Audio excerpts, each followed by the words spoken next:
खबरां दा लेखा जोखा फरवरी 28 2025 आप सब तक पहुंचा रहे हैं लिकर 62।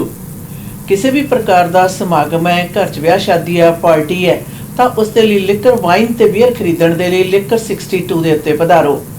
वडेरी मात्रा ते वडेरी वैरायटी दे विच प्राप्त कर सकते हो हर प्रकार की लिकर बीयर अते वाइन। 6285 लिकर 62 पता है किंग जॉर्ज बुलेवार्ड के ऊपर। WestJet apologizes after BC travelers stranded at airport overnight with no food and hotel vouchers. WestJet is apologizing after a series of delays and cancellations left passengers stranded at an airport and confused about what to do and where they would stay. Sheila Carroll was among travelers whose flight out of Calgary was delayed 4 times because of a crew issue on February 16 before finally being cancelled in the overnight hours, leaving them stuck in the airport. "We were all kind of bewildered," she said.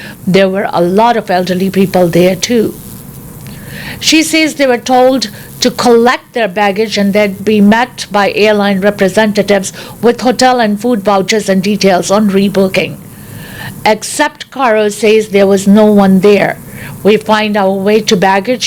We were stranded there. We were standing there and there was no one there to meet us," she explained. "There was a couple that I found out who had been waiting for an hour and a half to 2 hours and never did get through." Carol says she spent the night on a bench and it was the next day before she was notified of her rebooking. "They rebooked me on a flight on the next day at dinner time to go to Kelowna, and then I would have to be there overnight and then the next day a flight back to Nanaimo, so a 2-day delay," she explained.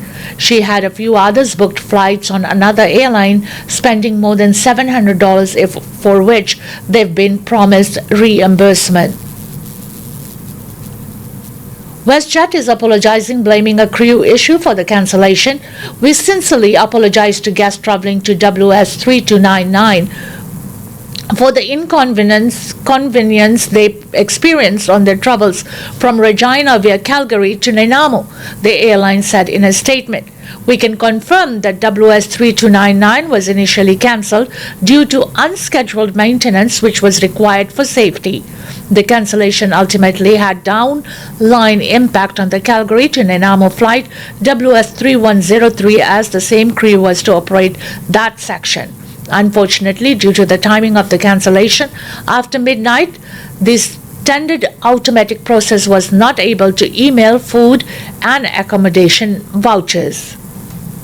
WestJet ने अपने एक यात्री तो माफ़ी मंगी है और खास तौर ते इस मामले दे विच उन्हां दियां निरंतर कई दफ़ा होईयां कैंसलेशन ते यात्री दे खाण दा जां होटल दे प्रबंध दे वाउचर दी अणहोंद होण दे कारण उन्होंने इस गल नूं मन्निया कि कैलगरी विखे ये जिहड़ी फ्लाइट सी उसनूं एक नहीं बल्कि कई दफ़ा यात्री ने दस्सिया कि उसनूं कैंसल होया ते वैसे भी एयरलाइन वालों जिस प्रकार की सहायता की उम्मीद की जाती है वो तो है नहीं सी, पर एयरलाइन वालों दित्तियां गईयां हदायतों के बावजूद भी उत्थे कोई नहीं सी। उन्होंने भी दस्सिया कि इस फ्लाइट्स दे विच काफ़ी ज़्यादा बजुर्ग लोग भी सन और इस अपनी कताही नूं मनदे हुए एयरलाइन ने इस गल दा भी स्पष्टीकरण दिता है कि किस प्रकार जिहड़ियां बिना निर्धारित समय तो पहलां कीतियां होईयां जिहड़ियां अनस्कैड्यूल्ड दी प्रबंध है जिहड़ा कहंदे उस दे कारण फ्लाइट्स ने जिहड़ियां वो कई दफ़ा कैंसल करनियां पईयां। अगले जिहड़ा समां सी जदों अद्धी रात दे करीब करीब कैंसल होई उस वक्त किसी भी प्रकार दे जिहड़े अगले दिन दे खाणिਆਂ दे वाउचर सन वो भी नशर नहीं कीते जा सके सन। Metro Vancouver Regional District to look at cutting directors' pay. At Friday's Metro Vancouver Regional District meeting, the board will address a motion that could bring in sweeping changes around financial transparency. MVRD Director in Port Coquitlam Brad West is behind the motion, which was originally submitted in January. It's part of nearly 1,500-page meeting agenda.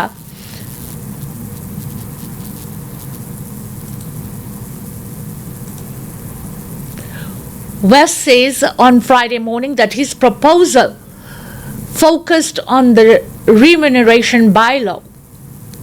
The goal is to cut the current meeting stipend by 50% from $547 for a 4-hour meeting down to $247.50, and to eliminate the stipend for more meetings and are longer than 4 hours. It also calls for a reduction in the total number of MVRD meetings for which stipend is paid by a minimum of 50% from 2024 total, and eliminating the double meeting fee that currently exists. I'd also suggest that we should be looking at an option for remuneration that moves entirely away from this per meeting model that they use, West said. I recognize none of this was created by this board. They were all things that have been inherited and have been in place for several decades. Nonetheless, I think there is a responsibility to take action. In addition to the finances, West also wants to cut the number of committees and the number of overall meetings. Right now, Metro Vancouver, in my view, has way too many committees. There are 16 out of them. It's way too large a number, and I suggest reducing that by half and reducing the number of meetings by half. There's third part to this motion, which West describes as the most important. The reason I think this is important is because Metro Vancouver is a very, very large organization, and it has over again many decades grown beyond its original purpose and mandate. I'm one person who believes that it needs to get back to what it was originally created for, which is to provide more core utility services to the region. West claims some directors don't agree with him and think the government body should have a more expensive role. There are times when you can tinker around the edges and fix what you got to fix and then move on. There are times when you need to be much bigger, and I believe this is one of those times, he shared. The motion comes just a few days after New Westminster City Council passed a motion so the public can look over the financial records of elected officials in the Royal City on an annual basis. Richmond has greenlighted a similar motion. Just over a month ago, the Premier weighed in on this controversy after it was revealed that some mayors were earning, in some cases, more than him by serving multiple appointments. At that time, David Eby said, "I do have confidence in the independent governance review that's underway at Metro Vancouver will make sure that the scope includes all aspects of governance." The MVRD has been under months of scrutiny with questions over international trips, high salaries, and oversight repeatedly coming up since April of last year. The Beluga district has also faced heavy criticism over its handling of the North Shore wastewater treatment plant. The estimated cost of that project ballooned to $3.86 billion last year. Metro Vancouver ਦੇ north ਸ਼ੋਰ waste plant ਦੇ ਉੱਤੇ $4 billion ਦੇ ਖਰਚੇ ਦੀਆਂ ਖਬਰਾਂ ਜਿਹੜੀਆਂ ਸਾਰਿਆਂ ਨੇ ਉਹ ਤਾਂ ਸਾਰੇ ਪਾਸੇ ਚਰਚਿਤ ਨੇ।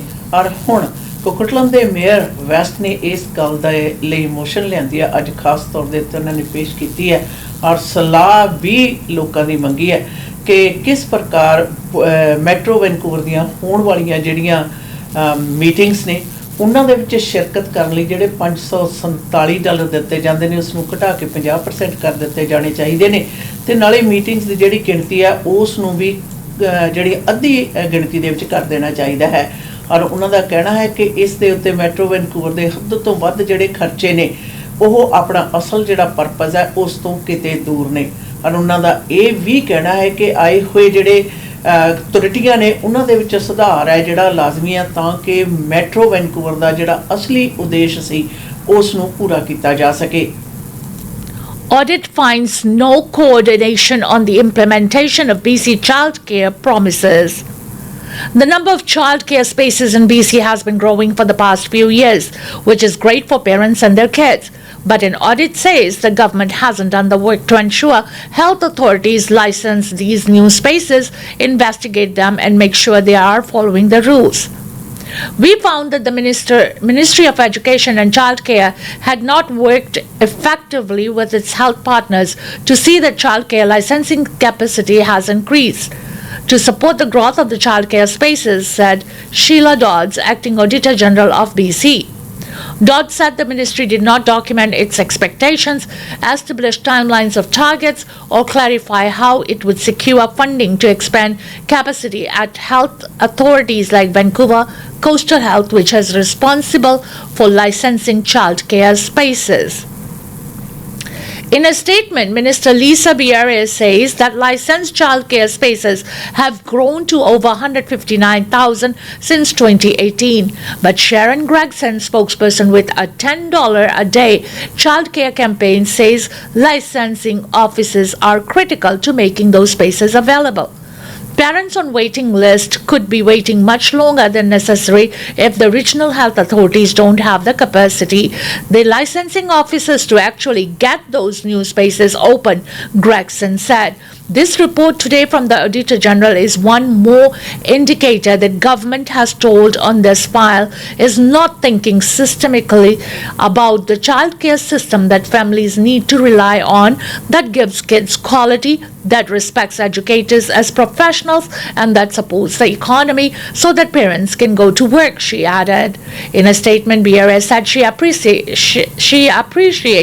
the efforts of the Auditor General and the audit.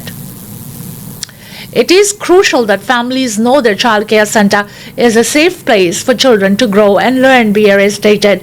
Since our government launched the childcare plan in 2018, the province has invested $5.4 billion to build a future where access to childcare is a core service that families can rely on, she added.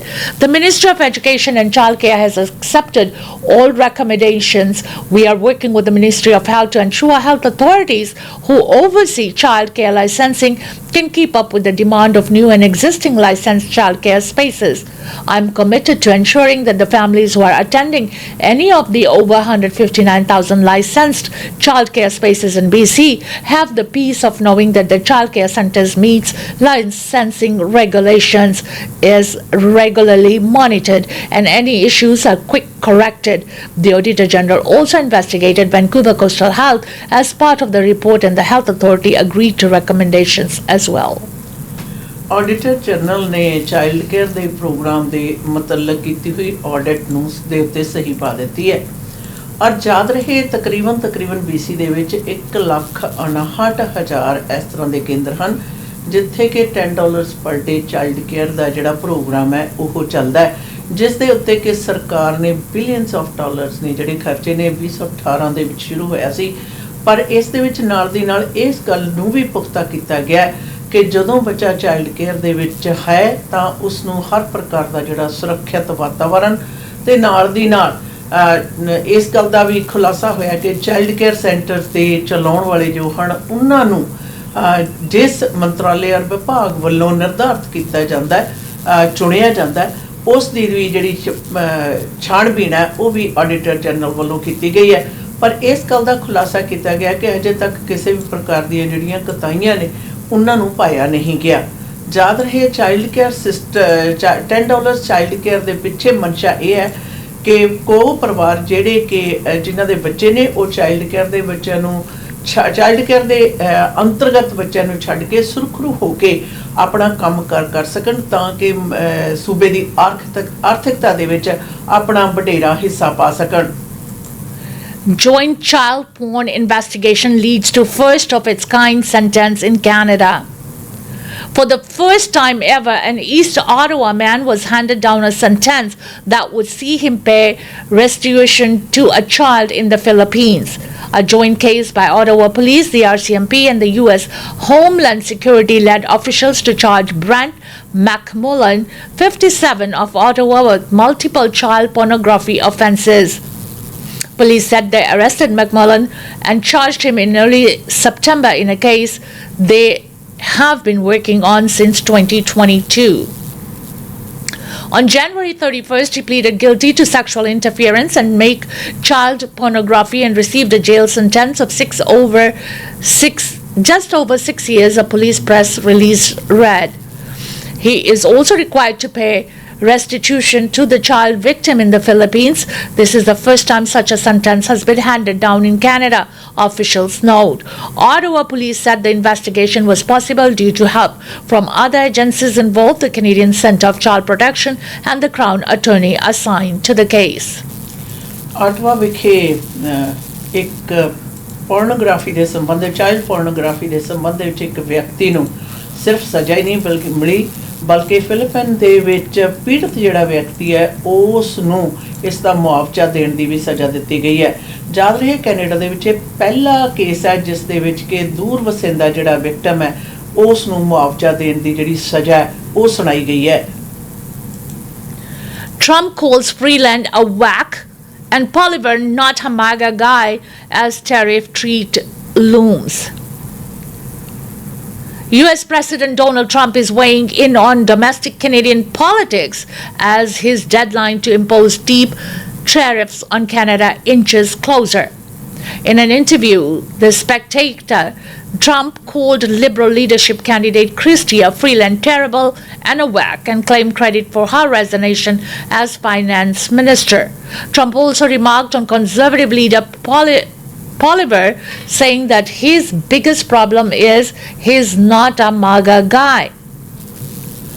An edited transcript of the Thursday interview with Trump did not provide any new insights into what Canada might do to stop the devastating duties from going forward next week. Trump's executive order to implement 25% tariffs on all Canadian and Mexican imports with a lower 10% levy on energy was delayed until March 4th after both countries agreed to introduce new security measures at the border. Trump said Thursday he hadn't seen any progress from Canada and Mexico. ਗੁਆਂਢੀ ਮੁਲਕ America ਦੇ ਰਾਸ਼ਟਰਪਤੀ Donald Trump ਨੇ ਹੁਣ Christy Freeland ਨੂੰ vac ਤੇ ਨਾਲ ਦੀ ਨਾਲ ਪੋਲੀਵਰ ਹੋਰਾਂ ਨੂੰ ਕਿਹਾ ਗਿਆ ਕਿ ਉਹ ਕੋਈ ਜ਼ਿਆਦਾ ਮਜ਼ਬੂਤ ਤੇ ਵੱਡਾ ਬੰਦਾ ਨਹੀਂ ਹੈ। ਔਰ ਯਾਦ ਰਹੇ ਕਿ ਟੈਰਿਫ ਹੈ ਜਿਹੜਾ 25% ਵਾਲਾ ਉਹ ਬਿਲਕੁਲ ਦਰਦੇ ਉੱਤੇ ਹੈ, ਪਰ ਨਾਲ ਦੀ ਨਾਲ ਡੋਨਲਡ ਟਰੰਪ ਉਹਨਾਂ ਦੇ ਜਿਹੜੇ ਇਹ ਤੀਰ ਕਸਣ ਦੀ ਜਿਹੜੀ ਆਦਤ ਹੈ ਉਹ ਨਿਰੰਤਰ ਜਾਰੀ ਹੈ। ਯਾਦ ਰਹੇ ਕਿ ਉਹਨਾਂ ਨੇ ਇਹ ਜਿਹੜੇ ਇੱਕ ਤਰੀਕੇ ਨਾਲ ਤੰਸ ਜਿਹੜੇ ਕਸੇ ਨੇ ਖਾਸ ਤੌਰ ਦੇ ਉੱਤੇ ਰਾਜਨੀਤਿਕ ਅਖਾੜੇ ਦੇ ਨਾਲ ਸੰਬੰਧਿਤ ਇਸ ਦੇ ਬਾਰੇ ਕਿਹਾ ਜਾ ਰਿਹਾ ਹੈ ਕਿ ਇਹ ਖਾਸ ਤੌਰ ਦੇ ਉੱਤੇ ਮੌਜੂਦਾ ਜਿਹੜੇ ਹਾਲਾਤ ਨੇ ਉਹਨਾਂ ਦੇ ਉੱਤੇ ਹੋਰ ਵੀ ਜ਼ਿਆਦਾ ਤਲਖੀ ਵਧਾਉਂਦੇ ਨੇ। Canada extends temporary visa application window for Ukrainians. The federal government is extending the timeline for Ukrainians in Canada who fled Russia's invasion to apply for new or renewed temporary visas by 1 year. The new deadline to apply for new or renewed work and study permit under the Canada-Ukraine Authorization for Emergency Trouble Program in March 31st, 2026. Nearly 300,000 Ukrainians came to Canada under the program, which said they had to arrive by March 31st, 2024. The temporary program is intended to help entrusted Ukrainians and their families flee the war and return to their home country when it's safe to do so. Access to free settlement services through the program is set to expire on March 31st of 2025. In a media statement, the Immigration Department says it continues to evaluate how its program can best support Ukrainians affected by Russia's invasion. Ukraine ਦੇ ਹਮਲੇ ਤੋਂ ਬਾਅਦ Canada ਦੇ ਵਿੱਚ ਵਡੇਰੀ ਮਾਤਰਾ ਵਿੱਚ ਤਕਰੀਬਨ 3 ਲੱਖ ਦੇ ਕਰੀਬ ਜਿਹੜੇ ਯੂਕਰੇਨੀਅਨ ਸਨ ਉਹ ਆਏ ਸਨ ਵਕਤੀ ਤੌਰ ਤੇ ਸੈਟਲਮੈਂਟ ਦੇ ਲਈ। ਔਰ ਦੱਸਿਆ ਜਾ ਰਿਹਾ ਹੈ ਕਿ ਇਹ ਖਤਮ ਹੋਣ ਵਾਲੇ ਜਿਹੜੇ ਉਹਨਾਂ ਦੇ ਅਪਲਾਈ ਕਰਨ ਵਾਲਾ ਜਿਹੜਾ ਵਕਤ ਹੈ 31 ਮਾਰਚ 2025 ਵਾਲਾ ਉਸ ਦੇ ਵਿੱਚ 1 ਸਾਲ ਦਾ ਵਾਧਾ ਕਰ ਦਿੱਤਾ ਗਿਆ। ਔਰ ਨਾਲ ਦੀ ਨਾਲ ਇਹ ਪ੍ਰੋਗਰਾਮ ਜਿਹੜਾ ਸੀ ਉਹ ਲੋਕ ਜਿਹੜੇ ਕਿ ਯੂਕਰੇਨ ਦੇ ਵਿੱਚ ਇਸ ਪਿਛਲੇ 3 ਸਾਲਾਂ ਤੋਂ ਚੱਲ ਰਹੀ ਜਿਹੜੀ ਜੰਗ ਹੈ ਉਸ ਤੋਂ ਪ੍ਰਭਾਵਿਤ ਔਰ ਉਹ ਬਾਹਰਲੇ ਮੁਲਕਾਂ ਦੇ ਵਿੱਚ ਆਪਣਾ ਵਕਤ ਖਾਸ ਤੌਰ ਦੇ ਉੱਤੇ ਕੈਨੇਡਾ ਦੇ ਵਿੱਚ ਬਿਤਾਉਣ ਤੋਂ ਉਪਰੰਤ ਵਾਪਸ ਯੂਕਰੇਨ ਦੇ ਵਿੱਚ ਸੈਟਲ ਹੋਣਾ ਚਾਹੁੰਦੇ ਨੇ, ਉਹਨਾਂ ਦੇ ਲਈ ਇਹ ਪ੍ਰੋਗਰਾਮ ਮੁਹੱਈਆ ਕਰਵਾਇਆ ਗਿਆ ਸੀ, ਜਿਸ ਦੇ ਵਿੱਚ ਕਿ ਗੁਜ਼ਾਰਿਸ਼ ਕੀਤੀ ਗਈ ਹੈ ਕਿ ਅਗਰ ਉਹ ਚਾਹੁੰਦੇ ਹਨ ਉਹ 1 ਸਾਲ ਦੇ ਹੋਰ ਸਟੇ ਦਾ ਇਸ ਦੇ ਵਿੱਚ ਵਾਧਾ ਕਰ ਸਕਦੇ ਨੇ, ਅਪਲਾਈ ਕਰ ਸਕਦੇ ਨੇ ਇਸ ਦੇ ਲਈ। PC's win third successive majority in Ontario, but with fewer seats than last election. Doug Ford and the Progressive Conservatives have won a third successive majority in Ontario. However, it fell short of the increased majority he had called for at the start of the campaign. Ford went into the snap vote saying he needed the largest mandate in Ontario's history, and the snap 28-day election has barely shifted the balance of power in the provincial legislature, though it did restore the Liberals to official party status. The Progressive Conservatives were leading on or elected in 80 ridings, well past the 63 seats needed to form a majority, but 3 short of the 83-seat total they won in 2022. What a night and what a result, said beaming Ford as he thanked his supporters Thursday night. Together we have made history. Together we have secured a strong, historic third majority mandate. The last time Ontario Conservatives won 3 straight majority governments was 54 years ago, from 1963 to 1971. The New Democrats were leading or elected in 25 ridings to retain official opposition status. The results aren't everything that we hoped for, but the people of Ontario made their choice, said leader Marit Stiles. They have re-elected the government, hoping it will help protect them from Donald Trump and his tariffs. They were entrusted me and my team to do a different but also very important job. Our job is to hold this government to account, and that is the job we are going to do. The Liberal Party under the new leader Bonnie Crombie reclaimed party status by almost doubling its seat count from the last election, leading or elected in 14 ridings. However, Crombie failed to win her seat in Mississauga, East Cooksville, losing to PC candidate Sylvia Golacheri by just over 1,200 votes. I know tonight wasn't exactly the result we were looking for, but you should be very, very proud of what we did tonight, she told supporters, adding she planned to stay on as a party leader. The Green Party, which had hopes of increasing its memberships at Queen's Park, managed to return its 2 ridings, including leader Mike Schreiner. The 2 Ontario Green MPPs will do our job to hold your government accountable. We will do it as the unofficial official opposition. Independent Bobby Ann Brady appears to have been re-elected in Haldimanda, Norfolk, a riding she won in 2022 to end the Progressive Conservatives' 27-year hold.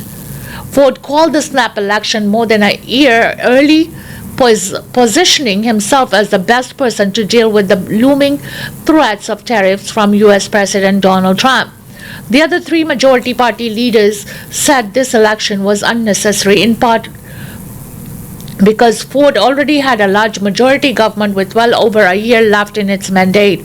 Unlike 3 years ago, when the healthcare, affordability, and housing were central themes of the election campaign, Ford made the tariff threat central to his re-election, unveiling a platform that included $5 billion in spending to help respond to American tariffs.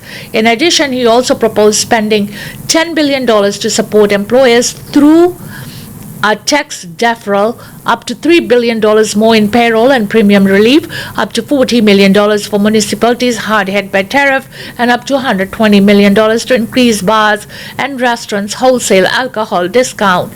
Fighting back against Donald Trump standing up for Canada, it will take a full team Ontario effort.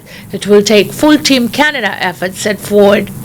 However, Ford has offered little clarity on how his government would pay for the billions of dollars in promises made, while warning that Ontario won't be able to balance its budget. If Trump goes ahead with threatened tariffs, Trump plans to impose 25% tariff on all Canadian imports with a lower 10% levy on energy starting next Tuesday. Donald Trump thinks Donald Trump thinks he can break us. He thinks he can divide and conquer, pit region against region. Donald Trump doesn't know what we know. He is underestimating us. He's underestimating the resilience of the Canadian people, the Canadian spirit, Make no mistake, Canada won't start a fight with the US, but you better believe we are ready to win one, said Ford. Prime Minister Justin Trudeau congratulated Ford on his win.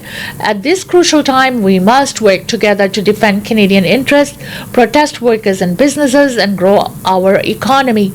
This includes making progress on the top mind priorities of Ontarians and all Canadians, creating good paying jobs, building more homes, investing in healthcare and affordable childcare, he said in a statement. Toronto Mayor Olivia Chow also congratulated Ford on his victory, adding she looks forward to working with the Premier to build a more caring, affordable and safer Toronto. We will build more homes faster, feed more kids, get Toronto moving by investing in transit and tackling congestion, and protect businesses and workers from senseless U.S. trade wars, said Chow. The early election may have caught Ontarians by surprise, but more of them appear to have voted than last time. Elections Ontario's early results show slightly more than 45% of registered voters cast a ballot, up from 2022's record low of 44%. Observers have predicted the timing of the election, the first winter vote in Ontario, is more than 4 decades, and the snap timing of the campaign could lower voter participation. ਅੰਟਰੀਓ ਨੇ ਜੀ ਆਪਣੀ ਨਵੀਂ ਸੂਬਾ ਸਰਕਾਰ ਚੁਣ ਲਈ ਹੈ।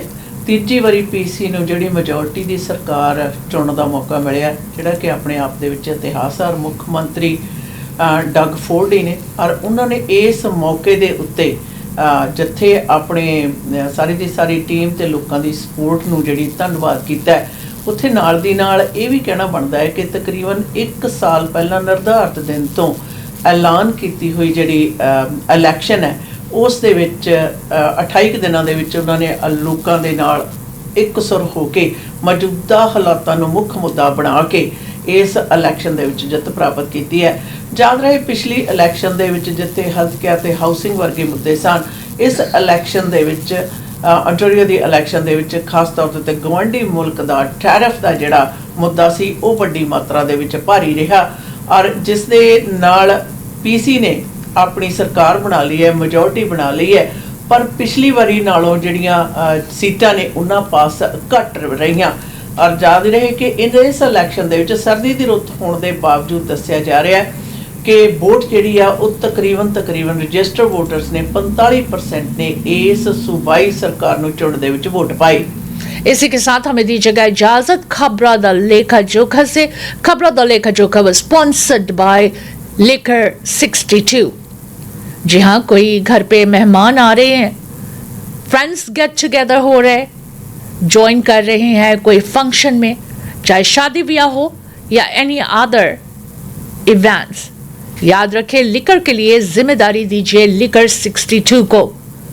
6285 king George पर है लेखा 62।